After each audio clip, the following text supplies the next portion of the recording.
जबलपुर नामक गांव में एक गरीब मछुआरा अपनी पत्नी के साथ रहता था। वह दिल का बहुत ही नेक था। वह मछलियां पकड़ता और उन्हें बाजार जाकर बेच आता। इसी से वह अपना गुजारा करता था। मछलियाँ ले लो, मछलियाँ ले लो, ताजी ताजी मछलियाँ। अरे भैया, आइए मछलियाँ ले जाइए, बहुत ही सस्ती मछलियाँ हैं। अरे भाई, मछलियाँ कैसे दे रहे हो? केवल 10 मुद्राएं भैया, ले जाइए, बहुत अच्छी मछली है।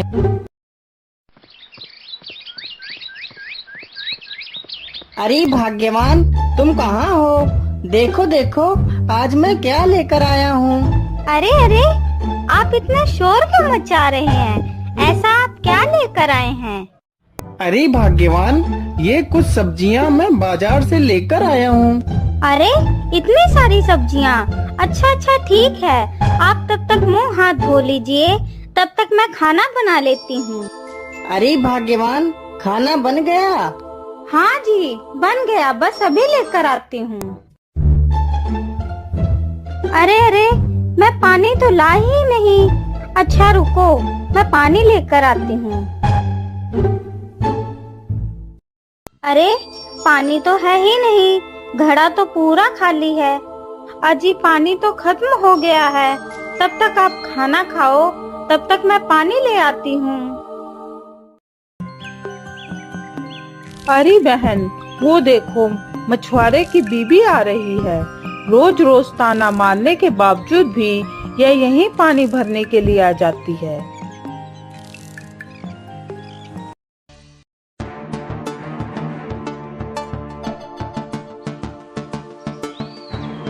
अरे बहन, तुमने मेरे पानी को क्यों गिरा दिया? अरे सुन, तू रोज रोज यहाँ से पानी नहीं ले जा सकती, क्योंकि ये मेरा कुआं है। चल भाग यहाँ से।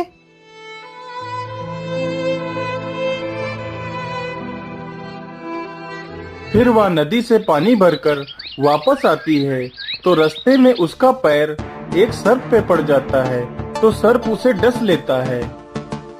अरे, बहुत देर हो गई, लेकिन सुधा अभी तक वापस क्यों नहीं आई? कहीं रोज की तरह उन औरतों ने उसे परेशान तो नहीं किया? मुझे जाकर देखना चाहिए। अरे सुनीता बहन, क्या आपने मेरी पत्नी को देखा है? वह कुछ देर पहले पानी भरने के लिए आई थी। अरे, मुझे क्या पता तेरी पत्नी के बारे में, तू खुद ढूंढ जाके। अरे बेटा, मैंने तुम्हारी पत्नी को नदी की ओर जाते देखा था।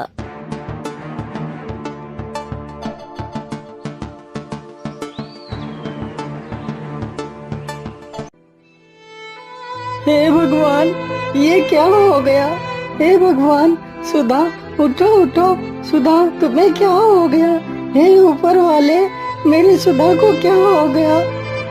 अरे, यहाँ इतनी भीड़ क्यों लगी है? अरे बेटा, तुम्हें क्या हुआ?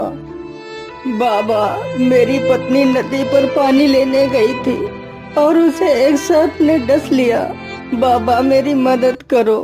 अगर मेरी पत्नी को कुछ हो गया तो मैं भी जीवित नहीं रह पाऊंगा। बाबा, मेरी मदद करो बाबा।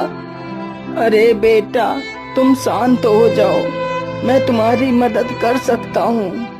क्या बाबा, आप मेरी पत्नी को ठीक कर सकते हो? तो बाबा, मेरी पत्नी को जल्दी से ठीक कर दीजिए बाबा। बेटा, इसकी दवाई मेरे पास नहीं है, यह दवाई तुम्हें खुद लानी होगी। बाबा, मुझे जल्दी से बताइए, यह दवाई कहाँ मिलेगी? बेटा, ध्यान से सुनो। यहाँ से कुछ दूर पर तिलस्मी नाम का एक जंगल है। उस जंगल में एक जादुई पुष्प जो दिन में सिर्फ एक बार ही खिलता है। अगर वह पुष्प मिल जाए तो तुम्हारी पत्नी की जान बचाई जा सकती है। लेकिन याद रहे, वह पुष्प सूर्यास्त से पहले लाना होगा। सूर्यास्त के बाद उस पुष्प का जादू समाप्त हो जाता है। जल्दी जाओ बेटा, तुम्हारे पास समय बहुत कम है। फिर रमेश पुष्प की तलाश में निकल पड़ता है।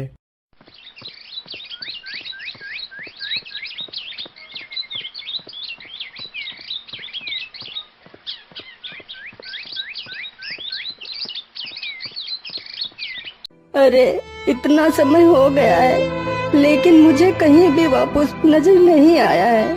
अब सूर्यास्त होने में कुछ ही समय बचा है। अब मैं अपनी पत्नी को नहीं बचा पाऊंगा। हे भगवान मेरी मदद करो। मैंने तुम्हारा क्या बिगाड़ा है भगवान, मेरी मदद करो। रमेश के रोने की आवाज सुन एक खरगोश उसके पास आता है। अरे तुम्हें क्या हुआ? तुम कौन हो और तुम रो क्यों रहे हो? खरगोश भैया, मैं एक मछुआरा हूँ। मेरी पत्नी को सांप ने काट लिया है। मेरी पत्नी के अलावा मेरा इस दुनिया में और कोई नहीं है। अगर मेरी पत्नी को कुछ हो गया तो मैं भी जीवित नहीं रह पाऊंगा। मैं भी अपने प्राण त्याग दूंगा। मैं यहाँ जादुई पुष्प लेने आया था लेकिन सुबह से इतना समय हो गया है, मुझे वो पुष्प कहीं नहीं मिला है। मैं क्या करूं खरगोश भैया? अच्छा, तुम उस पुष्प की बात कर रहे हो। मैं जानता हूँ कि वह पुष्प कहाँ मिलेगा। चलो मेरे साथ। फिर खरगोश उसे जादुई पुष्प के पास ले जाता है।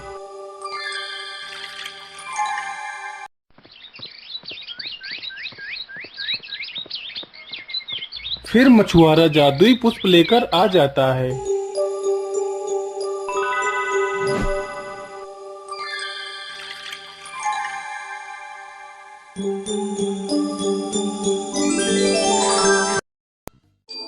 फिर वे दोनों उस बूढ़े आदमी का धन्यवाद करते